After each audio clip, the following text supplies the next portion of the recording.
ಅತಿ ಪರಿಶುದ್ಧವಾದ ನಾಮಕ್ಕೆ ಸ್ತೋತ್ರವಾಗಲಿ. ಕ್ರಿಸ್ತನ ಕೃಪೆ ಇನ್ನೊಂದು ಮುಂಜಾನೆಯಲ್ಲಿ ಈ ಉದಯ ಕಾಲದಲ್ಲಿ ನಾನು ನಿಮ್ಮೆಲ್ಲರನ್ನ ಮತ್ತೊಂದು ಆವರ್ತಿ ಭೇಟಿ ಮಾಡುವುದರಲ್ಲಿ ಸಂತೋಷ ಉಳ್ಳವನಾಗಿದ್ದೇನೆ. ಪ್ರಿಯ ದೇವಜನರೇ, ಕೆಲವು ಕಾರಣಾಂತರಗಳಿಂದ ಅನೇಕ ದಿವಸಗಳಿಂದ ನಾನು ದೇವರ ವಾಕ್ಯಗಳನ್ನು ನಿಮ್ಮ ಮುಂದೆ ತರುವುದಕ್ಕೆ ಆಗಲಿಲ್ಲ. ಆದರೆ ಮತ್ತೊಂದು ಆವರ್ತಿ ದೇವರ ಕೃಪೆಯಿಂದ ನಾನು ನಿಮ್ಮ ಮುಂದೆ ಬಂದಿರುವುದು ನನಗೆ ಮೊದಲು ಬಹಳ ಸಂತೋಷ. ನಾನು ನೆನೆಸ್ತೀನಿ, ನೀವೆಲ್ಲರೂ ಕೂಡ ಪ್ರಾರ್ಥನೆಯಲ್ಲಿಯೋ ವಾಕ್ಯದಲ್ಲಿಯೋ ಉತ್ತಮವಾದ ಜೀವಿತವನ್ನು ನಡೆಸ್ತಾ ಇದ್ದೀರಂತ. ಈ ಮುಂಜಾನೆಯಲ್ಲಿ ಕರ್ತನ ವಚನ ನಮ್ಮನ್ನು ಹೀಗೆ ಬಲಪಡಿಸ್ತಾ ಇದೆ. ಕೀರ್ತನೆ 46ನೇ ಅಧ್ಯಾಯದ 2ನೇ ವಚನದಲ್ಲಿ, ಆದುದರಿಂದ ಭೂಮಿಯು ಮಾರ್ಪಟ್ಟರು, ಬೆಟ್ಟಗಳು ಸಮುದ್ರದಲ್ಲಿ ಮುಳುಗಿ ಹೋದರೂ ನಮಗೇನೂ ಭಯವಿಲ್ಲ. ಕರ್ತನ ವಚನ ಈ ಮುಂಜಾನೆಯಲ್ಲಿ ನಮ್ಮೊಟ್ಟಿಗೆ ಹೀಗೆ ಮಾತನಾಡ್ತಾ ಇದೆ.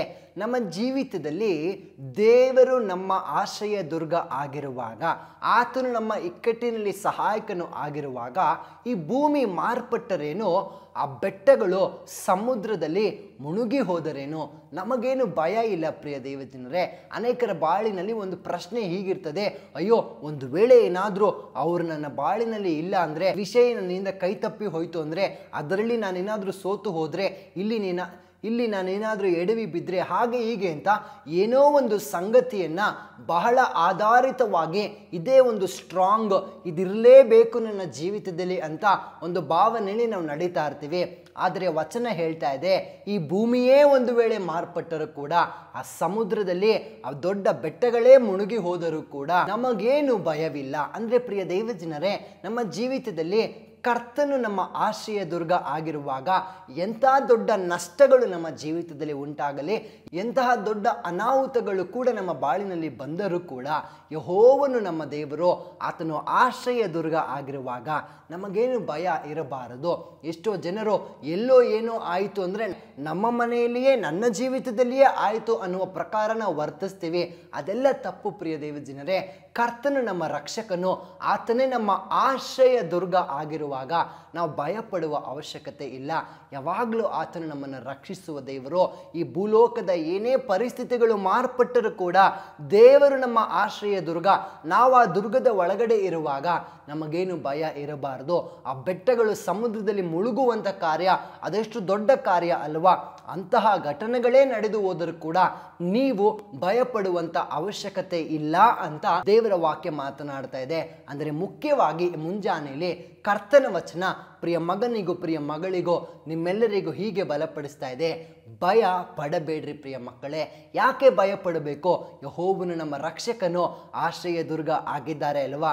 ಯಾವ್ಯಾವ ವಿಷಯಗಳಲ್ಲಿ ಇವತ್ತು ಭಯ ಪಡ್ತಾ ಇದ್ದೀರೋ ಆ ಸಂಗತಿಗಳನ್ನು ನೋಡಿ ಹೀಗೆ ಹೇಳ್ರಿ, ದೇವರು ನನ್ನ ಆಶ್ರಯ ದುರ್ಗವಾಗಿದ್ದಾರೆ, ನಾನು ಭಯ ಪಡುವುದಿಲ್ಲ.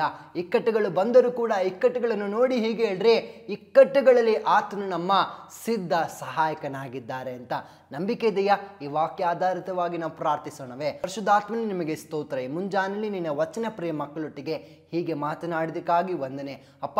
ಹೌದು, ದೇವರು ನಮ್ಮ ಆಶ್ರಯ ದುರ್ಗ, ಇಕ್ಕಟ್ಟುಗಳಲ್ಲಿ ನೀನೇ ನಮ್ಮ ರಕ್ಷಕನು, ಸಹಾಯಕನು ಆಗಿದ್ದೀರಾ. ಹಾಗಿರುವಾಗ ಭೂಮಿ ಮಾರ್ಪಟ್ಟರೋ, ಸಮುದ್ರದಲ್ಲಿ ಕರ್ತನೆಪ್ಪ ಬೆಟ್ಟಗಳು ಮುಳುಗಿ ಹೋದರೂ ನಮಗೆ ಭಯವಿಲ್ಲ ಅನ್ನುವ ಪ್ರಕಾರ ಪ್ರಿಯ ಮಕ್ಕಳ ಜೀವಿತದಲ್ಲಿ ಅವರನ್ನ ಅನೇಕ ಬಾರಿ ಬಾಧೆ ಪಡಿಸುತ್ತಿರುವಂಥ, ಭಯಕ್ಕೆ ಬೀಳಿಸುತ್ತಿರುವಂಥ ಏನೇ ವಿಷಯಗಳು ಸಂಗತಿಗಳಾಗಿರಲಿ, ಅದೇಶುವಿನ ನಾಮದಲ್ಲಿ ಇವತ್ತು ನಾವು ತೆಗೆದಾಕ್ತೀವಿ ಕರ್ತನೆಪ್ಪ. ಅಪ್ಪ, ಪರಿಸ್ಥಿತಿಗಳು ಎಷ್ಟೇ ಹೀನಾಯವಾಗಿ ಮಾರ್ಪಟ್ಟರೂ ಕೂಡ ನೀನು ನಮ್ಮ ಆಶ್ರಯ ದುರ್ಗ, ಆ ಕೋಟೆ ಒಳಗಡೆ ನಾವಿದ್ದೀವಿ ಅಂದರೆ ಯಾವತ್ತೂ ಅವ್ರು ಭಯಪಡದಂತೆ ಧೈರ್ಯವಾಗಿ ಜೀವಿಸೋದಕ್ಕೆ ಸಹಾಯ ಮಾಡೋ. ಅವರ ಹೃದಯಗಳಲ್ಲಿ ಭಯವನ್ನು ಹುಟ್ಟುಹಾಕುವ ಎಲ್ಲ ಸಂಗತಿಗಳನ್ನು ತೆಗೆದಾಕ್ರಿ, ರಕ್ಷಣೆಯಲ್ಲಿ ನಡೆಸು, ಸಮಾಧಾನ ಕೊಟ್ಟು ದಯಪಾಲಿಸಿರಿ.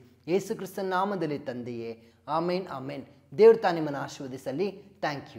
ಬೇಕಾದ ಸ್ಥಳ God's grace prayer hall, Sunkadakatte, Magadi ಮುಖ್ಯ ರಸ್ತೆ, ಬೆಂಗಳೂರು 560091. ಗೂಗಲ್ ಮ್ಯಾಪ್ಸ್ ನಲ್ಲೂ ಕೂಡ ಗಾಡ್ಸ್ ಗ್ರೇಸ್ ಪ್ರೇಯರ್ ಹಾಲ್ ಎಂದು ನೀವು ಸರ್ಚ್ ಮಾಡಬಹುದು.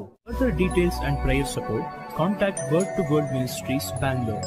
Phone 9008725814, 9008725815. God bless you.